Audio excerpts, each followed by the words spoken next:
দশম শ্রেণী গণিতের গুরুত্বপূর্ণ একটি প্রশ্নের সমাধান নিয়ে আজকের এই ক্লাসে তোমাদের স্বাগত। আজকের প্রশ্নটি আগে কখনো ফেস করেছো কিনা জানাতে অবশ্যই কমেন্ট করবে।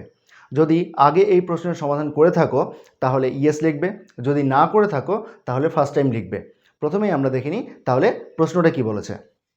প্রশ্নটা বলেছে a plus B plus C equals to 0 হলে প্রমাণ করো 1/2a square plus BC plus 1/2b square plus CA plus 1/2c square plus AB equals to 0। এই প্রশ্নের সমাধান করার জন্য আমরা এই যে তিনটে পদ দেওয়া আছে এই তিনটে পদের হরগুলোকে বিশ্লেষণ করে নেব। আমি প্রথমে 2a স্কোয়ার প্লাস বিসিটাকে বিশ্লেষণ করছি। দেখো 2a square plus BC equals to, দেখো কি লেখা যাচ্ছে, 2a স্কোয়ারটাকে রাখলাম প্লাস বি থাকলো, সি এর মানটা বসাচ্ছি, সি এর মানটা কী হবে minus of A plus B না, তাহলে minus of A plus B equals to কী হচ্ছে দেখো 2a স্কোয়ার মাইনাস প্লাসে মাইনাস বি আর এ এ বি মাইনাস প্লাসে মাইনাস বি আর বি বি স্কোয়ার। এইবার দেখো এই যে রাশিটা আমি পেলাম এই রাশিটার আমি উৎপাদক বিশ্লেষণ করছি। কিভাবে দেখো, এখানে মাইনাস এখানে প্লাস, মাইনাস প্লাসে মাইনাস লিখে রাখলাম, আর এখানে 1 এখানে 2, 1 আর 2 গুণ করলে হয় 2, তার মানে এখানে আমি পেলাম কত -2। অর্থাৎ 2কে উৎপাদকে বিশ্লেষণ করে বিয়োগ করে 1 আনতে হবে। আমরা পারবো আনতে, 2 একে 2, তাহলে এটাকে কীভাবে ভাঙবো, 2 একে 2, তাহলে কি লেখা যাবে এটাকে 2a square minus 2ab plus AB minus B square. যেহেতু বিয়োগ করে আনতে বলেছে এখানে মাইনাস আছে তো বড়টার সঙ্গে মাইনাস নিলাম, যেহেতু বিয়োগ তাহলে একটা মাইনাস নিলে অপরটা প্লাস নিতে হবে, তাই এভাবে লিখলাম। এইবার দেখো এখানে কি লেখা যাচ্ছে, দেখো এখান থেকে কমন যাবে কি 2a কমন যাবে, তাহলে পড়ে থাকলো কি a মাইনাস বি, এইখান থেকে দেখো প্লাস বি কমন গেল, পড়ে থাকলো a মাইনাস বি, তাহলে থাকলো কত a minus B into 2a plus B, এই তো।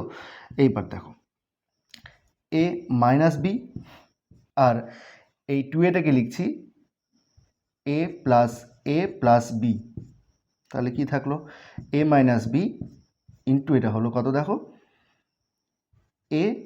a প্লাস বি এর মান কত minus C, a plus B এর মান কত এখান থেকে পাবো মাইনাস সি, তাহলে a প্লাস বি এর মান মাইনাস সি। খেয়াল করে দেখো তাহলে এই রাশিটাকে আমি লিখতে পারলাম 2a স্কোয়ার প্লাস বিসি ছিল, তাহলে লিখতে পারলাম আমি a মাইনাস বি আর লিখতে পারলাম a মাইনাস সি, বোঝা গেছে।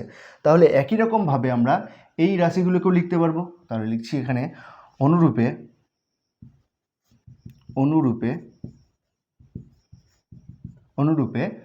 2b square plus CA equals to কি B minus C into B minus A, এবং 2c square plus AB equals to হবে সি মাইনাস এ আর সি মাইনাস বি, বোঝা গেল।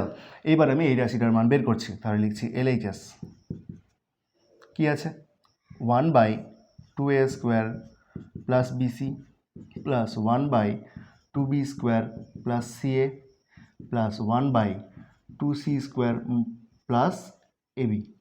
এটাকে ভাঙিয়ে লিখলে কি লেখা যাবে দেখো, তাহলে 1/2a স্কোয়ার প্লাস বিসিকে আমি কি পেয়েছি 1/a minus B into a minus C plus এখানে কি লেখা যাবে দেখো 1/b minus A into B minus C, এখানে কি লেখা যাবে দেখো 1/c minus A C minus B, এটা লেখা যাবে। চলো এইবার খেয়াল করে দেখো এখানে a মাইনাস বি আছে, এখানে a মাইনাস সি আছে, এখানে b মাইনাস এ হয়ে গেছে আর b মাইনাস সি আছে। আমরা কি চাইছি, কি আমরা চাইছি এইভাবেই রাখতে, প্রথমে a তারপরে b তারপরে c, অর্থাৎ a মাইনাস বি হবে, b মাইনাস সি হবে আর a মাইনাস সি হবে, বোঝা গেছে। এইটাকে আমি রাখতে চাইছি, তাহলে a মাইনাস বি অর্থাৎ মনে করে নিচ্ছি যে এটা বড়, তাহলে a মাইনাস বি করবো, a মাইনাস সি করবো, b মাইনাস সি করবো, ঠিক আছে। যেখানে ওই জিনিসগুলো নেই উল্টো আছে সেখানে আমরা মাইনাস কমন নিয়ে নেবো। দেখো তাহলে লিখছি কি a minus B a minus C, এখানে দেখো প্লাস রাখলাম, আমি দেখছি এখানে b মাইনাস এ আছে উল্টো আছে, তাহলে এখান থেকে মাইনাস কমন নিয়ে নিলাম, তাহলে a মাইনাস বি হয়ে যাবে এটা, আর b মাইনাস সি তো ঠিকই আছে, b এর পরে c আছে প্লাস এইখানে দেখো আমি এখানে কি দেওয়া আছে সি মাইনাস এ, কিন্তু আমি রাখতে চাইছি কি এ মাইনাস সি, তাহলে কি এখানে কী করবো এখানে মাইনাস কমন নিয়ে নেবো, তাহলে এ মাইনাস সি হয়ে গেল। এবার দেখো বি মাইনাস সি রাখতে চাইছি, তাহলে এখানেও একটা মাইনাস কমন নিতে হবে, তাহলে into minus B minus C, ঠিক আছে। তাহলে দুটো মাইনাস কমন নিলাম ওখানে, তাহলে আমাদের এই ফরম্যাটটা থাকলো। যে আমরা a মাইনাস বি রাখছি, বি মাইনাস সি রাখছি আর a মাইনাস সি রাখছি। তাহলে দেখো এবার সবগুলোতে ওই টাইপের জিনিস চলে এসছে। এইবার একবার শুধু সাজিয়ে নিচ্ছি, 1/a minus B, a minus C, minus প্লাসে minus, 1/a minus B, B minus C, minus মাইনাসে প্লাস, প্লাস প্লাসে plus, 1/a minus C, B minus C.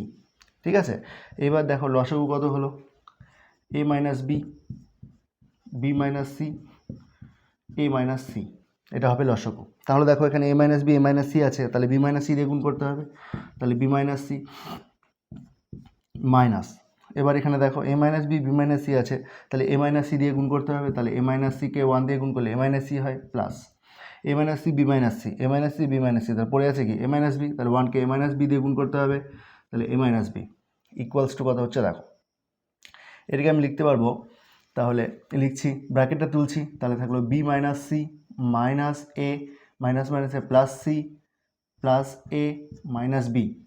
তাহলে খেয়াল করে দেখো এখানে কাটছে, প্লাস সি মাইনাস সি কেটে যাচ্ছে, মাইনাস এ প্লাস এ কেটে যাচ্ছে, মাইনাস বি প্লাস বি কেটে যাচ্ছে, আর নিচের দিকে আছে কত, নিচের দিকে আছে তোমার A minus B, B minus C into A minus C. তাহলে এটার ভ্যালু কত, এটার ভ্যালু আমি ডান দিকে লিখছি, এটার ভ্যালু হচ্ছে, উপরে দেখো কি হচ্ছে 0, তাহলে 0কে যা কিছু দিয়ে ভাগ করো না কেন কত হবে, 0ই হবে। তাহলে প্রমাণিত। আজকের ক্লাসটা তাহলে এখানেই শেষ করছি, দেখা হচ্ছে অন্য কোনো একটা ক্লাসে। ক্লাসটা কেমন লাগলো জানাতে কমেন্ট করো, চ্যানেলে নতুন হয়ে থাকলে সাবস্ক্রাইব করে সাথে থাকো। এখানে তোমাদের একটা বিষয় অঙ্কটাতে দিয়ে থাকা উচিত ছিল, যে এখানে কিন্তু A not equals to B not equals to C, এই জিনিসটা দিয়ে থাকা উচিত ছিল, তাহলে কিন্তু এই প্রবলেমটা করতে কোনো সমস্যা হতো না। কেন বলো তো, কারণ হচ্ছে যদি এ ইকুয়ালস টু বি হয়ে যায়, তাহলে এই ভ্যালুটা নিচের দিকে ভ্যালুটা কিন্তু 0 হয়ে যাচ্ছে, যদি 0 হয়ে যায় তাহলে কিন্তু এইটার কোনো অস্তিত্ব থাকে না। তাই এই কন্ডিশনটা দিয়ে থাকা অত্যন্ত জরুরি। তাহলে আমরা পাশে লিখে নেব যে A not equals to B not equals to C.